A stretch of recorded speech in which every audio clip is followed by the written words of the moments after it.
Los templos católicos se preparan para abrir sus puertas y para ello se toman todas las medidas para evitar contagios entre los fieles. Para conocer cuáles son estas medidas y los servicios religiosos que se ofrecerán, conversamos con el padre Livingston Olivares, sacerdote de la Arquidiócesis de Quito.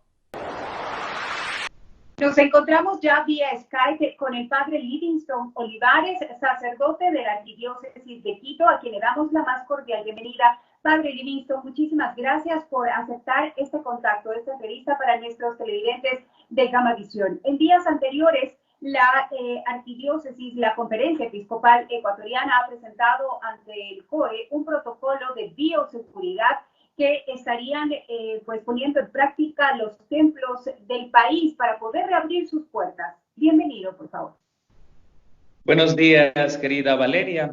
Efectivamente, en medio de esta pandemia, pues sabemos que la parte espiritual es el soporte importante del ser humano.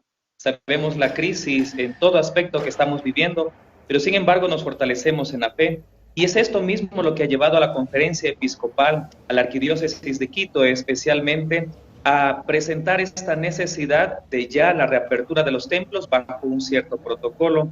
Y con la bendición de Dios, pues se nos ha permitido, y ahora pues cada iglesia particular en todo el Ecuador, diócesis y arquidiócesis, están trabajando su propio protocolo de acuerdo a la realidad.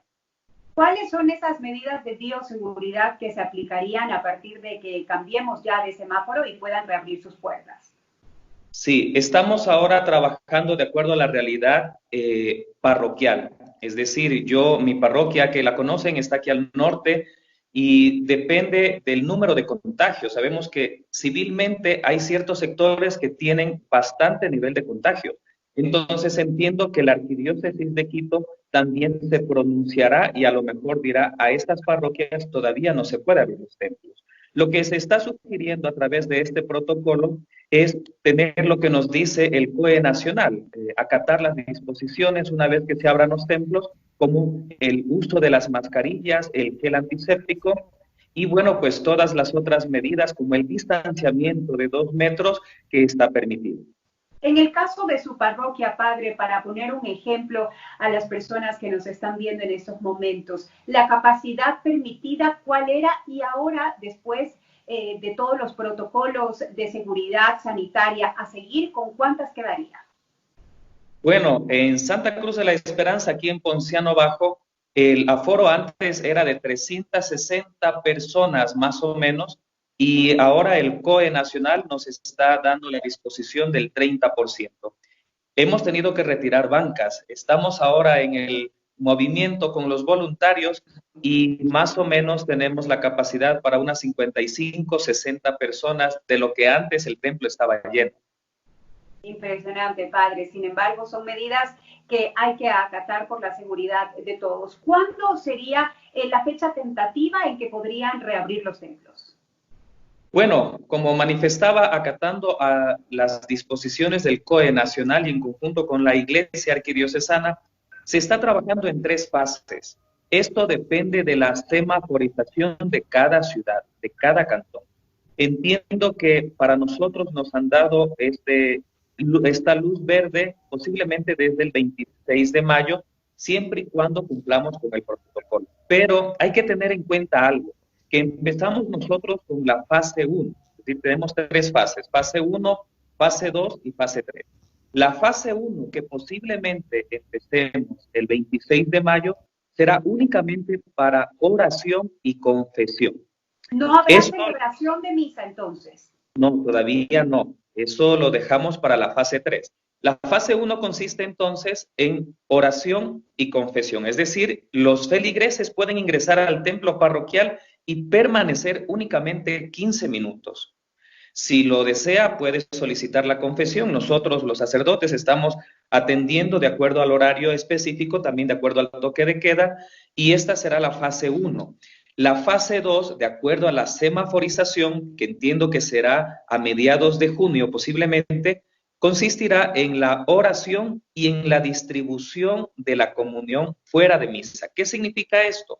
Que el feligrés puede acercarse a pedir la comunión al sacerdote en la iglesia que esté con el templo abierto. Y la fase 3, pues efectivamente será ya la Eucaristía con foro reducido. Padre, también es importante recalcar y recomendar a las personas que una vez que tengan autorización para poder entrar a los templos a orar, evitar tocar las imágenes. ¿Qué pasa también con el agua bendita que muchos fieles se acercaban a recoger? Sí, se han tomado las debidas precauciones para esto, por eso tenemos una señalética, vamos a tener una señalética que ha dado la Conferencia Episcopal para el uso del porcentaje mayor de los templos católicos a nivel del Ecuador. Entonces, ahí se nos está diciendo no tocar las imágenes porque son focos de contagio y sabemos que por religiosidad popular, por tradición también de nuestras familias católicas, siempre nos acercamos a tocar una imagen. Por esta vez no podemos hacerlo. Por esta vez no podemos dejar el agua bendita fuera casi a la salida del templo, porque también es un foco de contagio y la iglesia lo que quiere prevalecer es la seguridad, la integridad de nuestros feligreses. Padre, ¿qué va a pasar con las celebraciones eucarísticas como matrimonios, primeras comuniones, confirmaciones y bautizos? ¿Para cuándo estarían previstos que se puedan volver a realizar? Sí, esto pedimos paciencia a todos nuestros feligreses, paciencia porque estamos en una emergencia nacional. Justamente la Conferencia Episcopal Ecuatoriana dará el día específico, la fecha. Sabemos que ahora con la reapertura de los templos tampoco podemos realizar los sacramentos de bautismo o de matrimonios u otros sacramentos. No es posible. Sin embargo, si es que existe alguna emergencia, el feligrés tendrá que acercarse donde su párroco o algún bautismo de emergencia y podrá conversarlo, pero eso únicamente nos dará las directrices, la Conferencia Episcopal Ecuatoriana y también la Arquidiócesis de Quito en nuestro caso. Perfecto, Padre, por favor, para finalizar, un mensaje de fuerza, de fe para todos los fieles católicos. Ya queda menos. Estamos juntos, como decía el Papa Francisco, algún momento en esta reflexión frente a la pandemia, estamos juntos atravesando la tormenta. Mas, sin embargo, esto va a pasar. Y Jesús es el que conduce el timón de nuestro barco, así es que hay que sujetarnos fuerte de la mano de Jesús. Y bueno, pues ya la tormenta pasará. Sabemos que nuestra responsabilidad depende del cuidado y el buen uso de las medidas de protección que nosotros tenemos que hacer y también el respeto a las disposiciones del COE nacional y en este caso también de la Iglesia Católica. No estamos solos, vendrán días mejores. De momento, de regreso a casa, a nuestros templos parroquiales, pero eso sí, con seguridad. Se les pide paciencia a nuestros feligreses, ya se estabilizará poco a poco nuestra manifestación de fe. Queremos agradecer al Padre Livingston Olivares, sacerdote de la Arquidiócesis de Quito. Padre, muchísimas gracias.